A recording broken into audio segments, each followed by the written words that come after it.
নমস্কার বন্ধুরা, Papiya's cooking and lifestyle চ্যানেলে আপনাদের সবাইকে স্বাগত। আশা করি আপনারা সবাই খুব ভালোই আছেন। যা প্রচণ্ড গরম পড়ছে, এই রকম গরমে খাওয়ার উপযুক্ত কালো জিরে কাঁচা লঙ্কা ফোড়ন দিয়ে হালকা পাতলা ছোট চারাপোনা মাছের ঝোল রান্না করে দেখাবো আপনাদেরকে। আর এই মাছের ঝোল যে একবার খাবে সে কিন্তু জীবনেও এর স্বাদ ভুলবে না। তো আমার এই ভিডিওটা না টেনে শেষ পর্যন্ত পুরোটা দেখবেন। ভালো লাগলে অবশ্যই করে লাইক কমেন্ট শেয়ার করবেন। আর আমার সঙ্গে থেকে দেখতে থাকুন আমি কালো জিরে কাঁচা লঙ্কা ফোড়ন দিয়ে কিভাবে ছোট চারাপোনা মাছের হালকা পাতলা ঝোল রান্না করে আপনাদেরকে দেখাচ্ছি। দেখুন বন্ধুরা, এখানে আমি দুটো চারাপোনা মাছ কেটে পরিষ্কার করে ধুয়ে নিয়েছি। তারপরে মাছের ওপরে পরিমাণ মতো নুন আর হলুদ দিয়ে দিয়েছি।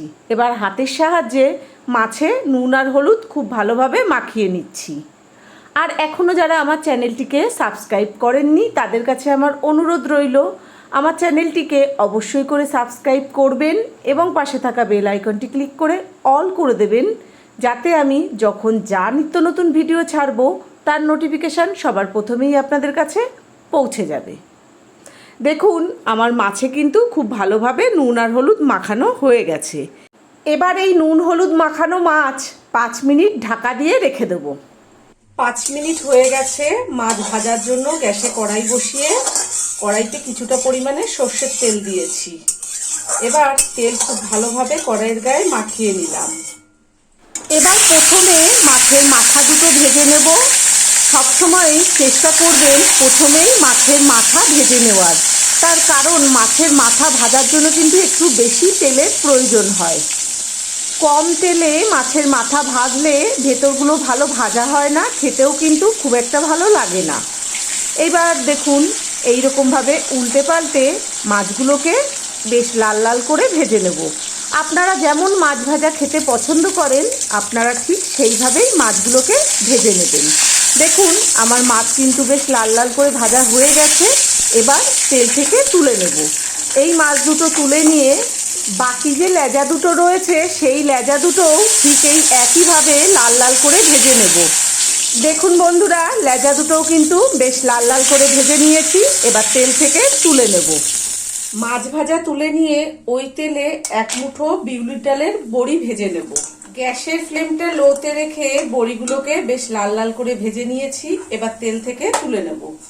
বড়ি তুলে নিয়ে ওই তেলে এই ছোট চামচের 1 চামচ কালো জিরে দিয়ে দিলাম। দুটো কাঁচা লঙ্কা মুখ ফাটিয়ে দিলাম। ফোড়ন ভাজা হয়ে গেছে। এবার দেখুন এরকম পাতলা করে আলু কেটেছি, আলু দিয়ে দিলাম। সামান্য একটু হলুদ দিলাম। গ্যাসের ফ্লেমটা মিডিয়ামে দিয়ে আলুগুলোকে 2 মিনিট ভেজে নেব।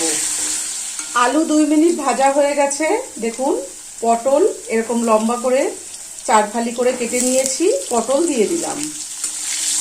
এবার পটল আলুর সঙ্গে আরো 2 মিনিট ভেজে নেব। গ্যাসের ফ্লেমটা মিডিয়ামে রেখে পটল আলু আরো 2 মিনিট ভাজা হয়ে গেছে। এবার অল্প করে একটু জল দিয়ে দিলাম। 1 চামচ আদা বাটা দিলাম, 1 চামচ নুন, 1/2 চামচ শুকনো লঙ্কার গুঁড়ো, 1/2 চামচ হলুদ, 1 চামচ জিরের গুঁড়ো আর 1/2 চামচ কাশ্মীরি লঙ্কার গুঁড়ো দিয়ে দিলাম। একটা তেজপাতা ছিঁড়ে দিলাম। এবার এই আলু আর পটলের সঙ্গে সব মশলা খুব ভালোভাবে কষিয়ে নেব। দেখুন আলু পটল মশলা কত সুন্দর কষানো হয়ে গেছে। মশলা থেকে তেল ছেড়েছে। এই পর্যায়ে জল দিয়ে দেব। পরিমাণ মতন জল দিয়ে দিয়েছি। এবার অল্প করে একটু হলুদ দিলাম। গ্যাসের ফ্লেমটা হাইতে করে দিয়েছি। আর একটা ছোট টমেটো এরকম 4 ফালি করে কেটে ঝোলের মধ্যে দিয়ে দিলাম। টমেটো আর হলুদ ঝোলে খুব ভালোভাবে মিশিয়ে দিলাম। ঝোল ফুটে উঠেছে। এই পর্যায়ে ভেজে রাখা মাছ আর বড়ি দিয়ে দিচ্ছি। দুটো কাঁচা পাকা লঙ্কা মুখ ফাটিয়ে দিয়ে দিলাম। এবার মাছগুলো ঝোলের মধ্যে ডুবিয়ে দিলাম। বন্ধুরা এই রকম করে মাছের ঝোল রান্না করলে আপনারা কিন্তু টমেটো মশলার সঙ্গে কষিয়ে নেবেন না। টমেটো কেটে এরকম ঝোলের মধ্যেই দিয়ে দেবেন, তাহলে খেতে কিন্তু খুব সুন্দর লাগবে। মাছ ঝোলের মধ্যে ডুবিয়ে দেওয়া হয়েছে। এবার গ্যাসের ফ্লেমটা মিডিয়ামে করে 4-5 মিনিটের জন্য ঢাকা দিয়ে দিচ্ছি। 4 মিনিট হয়ে গেছে, এবার আমি ঢাকাটা খুলে দিচ্ছি। দেখুন মাছের ঝোল কিন্তু মোটামুটি হয়ে গেছে। পটল তো ভাজতে ভাজতেই সেদ্ধ হয়ে গেছে, আলুও কিন্তু সেদ্ধ হয়ে গেছে, আর টমেটো তো নরম সবজি, ওটাও তো সেদ্ধ হয়ে গেছে, আমি আর কেটে দেখালাম না। এবার একটু ধনেপাতা দিয়ে দিচ্ছি। ধনেপাতা ঝোলের সঙ্গে ভালোভাবে মিশিয়ে দিচ্ছি। ধনেপাতা ঝোলের সঙ্গে ভালোভাবে মেশানো হয়ে গেছে।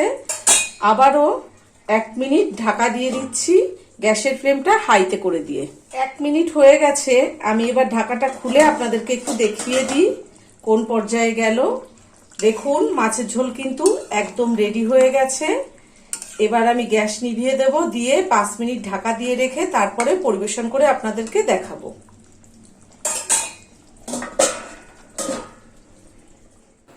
দেখুন বন্ধুরা, আমার কিন্তু ছোট চারাপোনা মাছের হালকা পাতলা ঝোল একদম রেডি হয়ে গেছে। একদম এই রকম প্রচণ্ড গরমে খাওয়ার উপযুক্ত। আর এই রকম প্রচণ্ড গরমের সময়ে বেশিক্ষণ রান্নাঘরে থাকতে তো কারোরই ভালো লাগে না।